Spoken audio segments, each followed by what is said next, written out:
El día de ayer, gran parte del país se paralizó por unos momentos, en lo que fue un encuentro histórico entre el presidente de México con alguna de las peores víctimas que ha dejado la violencia en México. Este encuentro histórico, lleno de muchos sentimientos encontrados por ambas partes, dejó varias lecciones, pero sin duda, el que más retumbó fue el mensaje que se mandó a los principales culpables de tantas muertes y que siguen todavía sin asumir un poquito de responsabilidad: los gobernadores.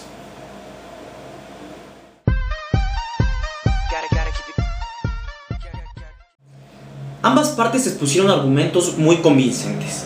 El presidente Calderón habló más allá que cualquier mandatario. Habló como un ser humano, por momentos arrepentido, por momentos avergonzado, pero asumiendo su responsabilidad, con argumentos. Explicó brevemente la evolución del problema y, más allá de dar excusas, dio muchas razones lógicas por las que ahora el ejército está en las calles. En algo tiene razón el presidente. La podredumbre social ha sido alimentado en México por años y no podía quedarse sin hacer nada, no obstante las culpas y señalamientos que asumirá. Hay algo que es clave para entender lo que está pasando. Sí, efectivamente empieza este tema con el narcotráfico, pero no es un problema para mí ya del narcotráfico, es un problema de violencia y de crimen organizado. ¿Y cómo empezó? La clave para mí es que pasamos de un modelo de narcotráfico tradicional que buscaba primordialmente llevar la droga a Estados Unidos a un modelo de narcomenudeo en el que los delincuentes, además de llevar la droga al otro lado, buscan también colocar droga entre los jóvenes mexicanos. El narcotraficante corrompe o intimida a la autoridad para pasar por ahí. El narcomenudista, en cambio, corrompe o intimida a la autoridad para quedarse ahí. El primero busca salir pronto y sin ser visto, pasar al otro lado. El segundo busca meterse y quedarse, ser el dueño de la plaza, que se sepa que está ahí, que manda, que es el más violento. Por eso no solo asesina, sino también decapita. Por eso deja mensajes atemorizantes con la intención de que sean reproducidos en primera plana por algunos medios. Entre el viejo y el nuevo modelo, entre el puro narcotráfico y el asociado al narcomenudeo, hay una diferencia sustancial que es el problema que nos reúne, y esa diferencia sustancial es la violencia. ¿Por qué? Porque en el viejo modelo se trata de controlar rutas, y el número de rutas puede ser tan grande como el número de puntos en la frontera.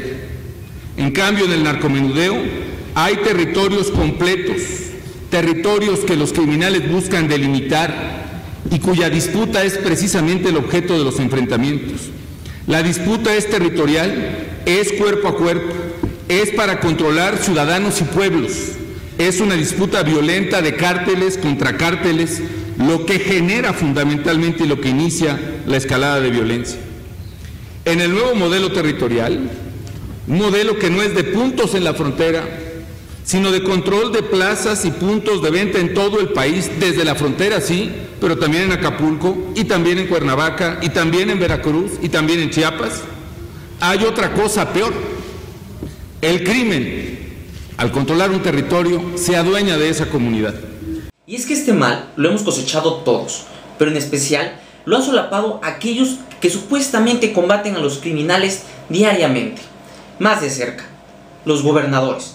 Son los gobernadores los que no han querido asumir la responsabilidad que tienen. Son los gobernadores los que han aceptado su pacto con los criminales.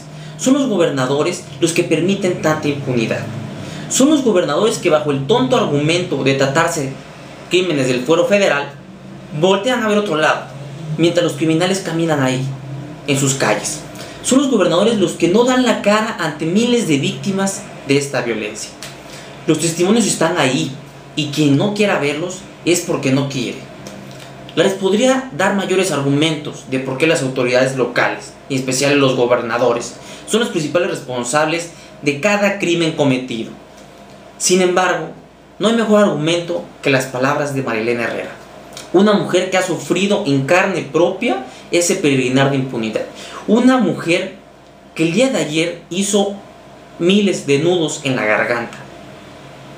Ayer se plantó ante Calderón para exigirle justicia, pero también para señalar a los culpables, a los gobernadores. Yo vengo representando a miles de madres de familia que están desgarradas por el dolor, por la pérdida de sus hijos. No nada más a las madres, sino a los hermanos, a toda la familia, a todos esos niños que quedan en la orfandad, quedan desamparados y sin ninguna ayuda de ningún lado. Estoy aquí ante usted porque tengo 4 hijos desaparecidos. Hace 3 años aproximadamente, 2 de ellos, Jesús y Raúl, fueron secuestrados en el estado de Guerrero, junto con 5 personas que los acompañaban.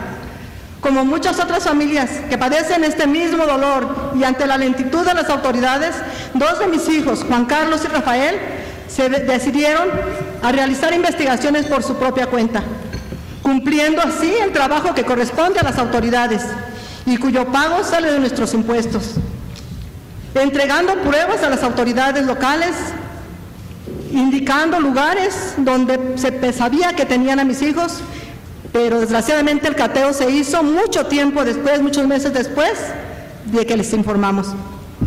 Mis otros 2 hijos, Gustavo y Luis Armando, fueron secuestrados en el estado de Veracruz hace aproximadamente 1 año. Se comunicaron con mi familia minutos antes de que fueran detenidos en un retén militar. El pretexto era que su automóvil traía placas de Michoacán. Esa fue la última vez que tuve comunicación con mis hijos. Desde entonces no he vuelto a saber nada de ellos. Mi primer caso lo conoce la licenciada Marisela porque estuvimos con ella, porque usted me mandó a la CIEDO y de ahí lo desecharon, sabiendo de antemano que era de delincuencia organizada y que ahí tenía que haberle dado salida a mi caso. No lo hicieron. Estuve también en las oficinas del señor Genaro García Luna y de igual manera no tuve resultados. Ahora estoy aquí con mi nuevo caso y representando el dolor de todas las madres mexicanas y de toda esa gente que está sin apoyo y que está sufriendo los estragos de esta guerra.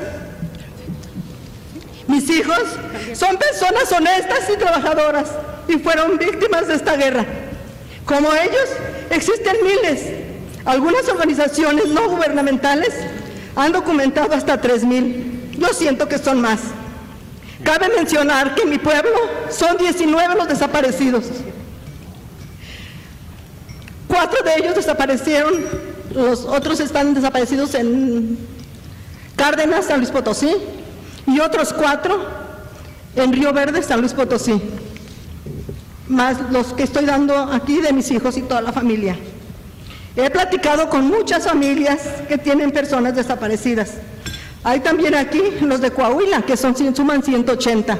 Sus historias son muy parecidas a la mía. Sí, también ocurrió en Ixtapa, en Jalapa, Veracruz, donde un comando armado entró a un hogar y se llevó a toda una familia.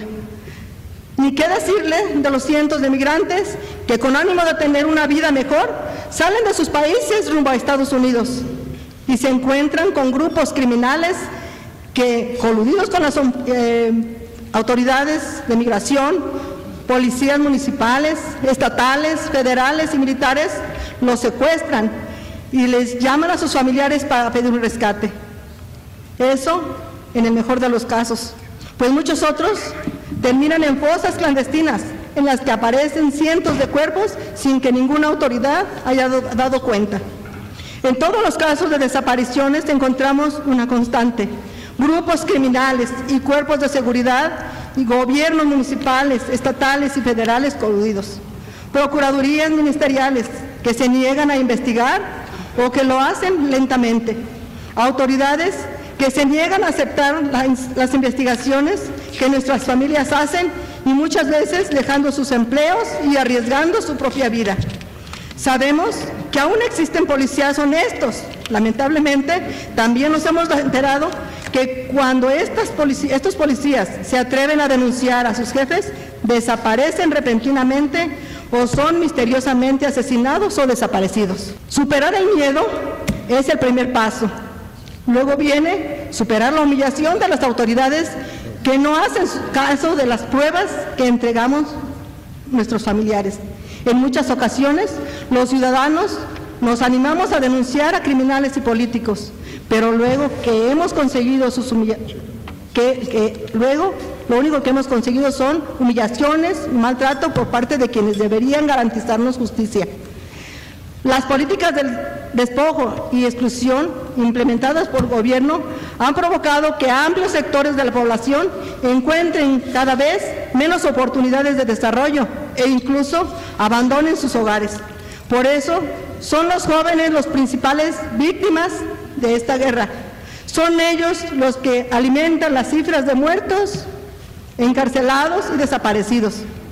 Las únicas opciones que el gobierno deja a nuestros hijos son aquellas que los condenan a morir como resultado de esta guerra, que no pedimos. Ante la falta de oportunidades, los han orillado a sumarse a las filas del crimen organizado o de manera abierta han insistido en llamadas y han implementado mecanismos como acuerdos entre la CSP y la SEP para tratar de que se enlisten en las filas de los aparatos represivos del Estado.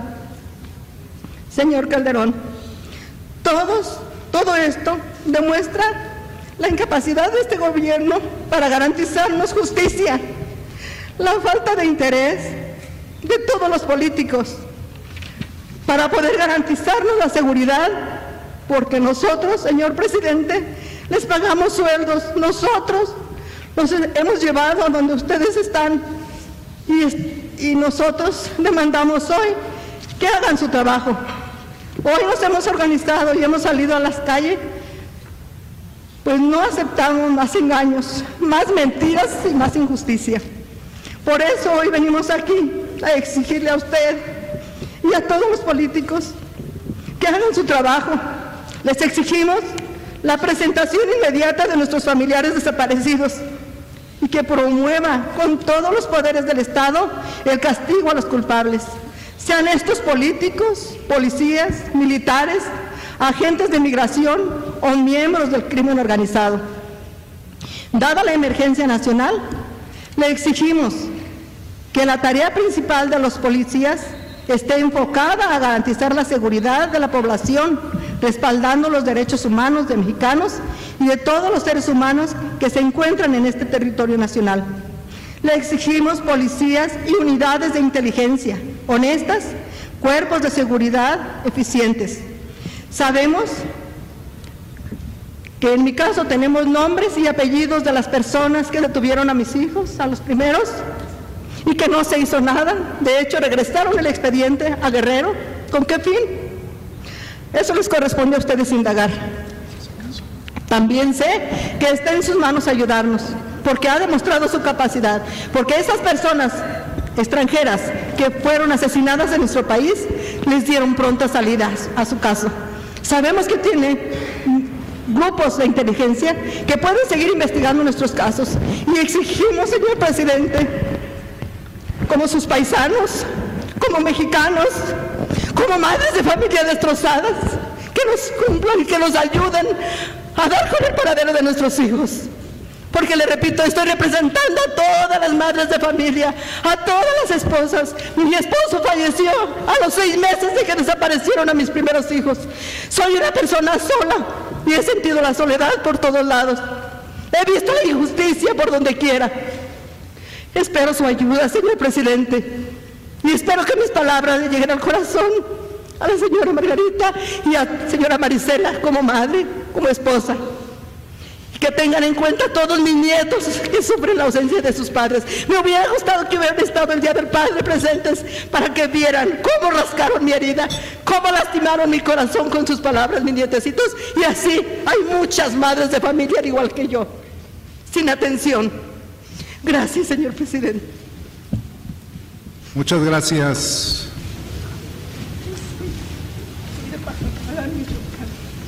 Yo estuve en las oficinas de Marco Cortés. Así, cabe señalar que todo el pueblito, esa es la única fuente de trabajo que hay ahí. Todos los desaparecidos, los 19, están desaparecidos por el mismo motivo. Y sabemos de antemano que son las mismas autoridades de donde desaparecieron los que están inmiscuidos en todo esto. De Guerrero, de Veracruz, de Río Verde, de San Luis Potosí, pero no están aquí anotados. Eso yo se los dije porque me comisionaron para que expresara sus sentimientos. Gracias, Señor. Espero su ayuda.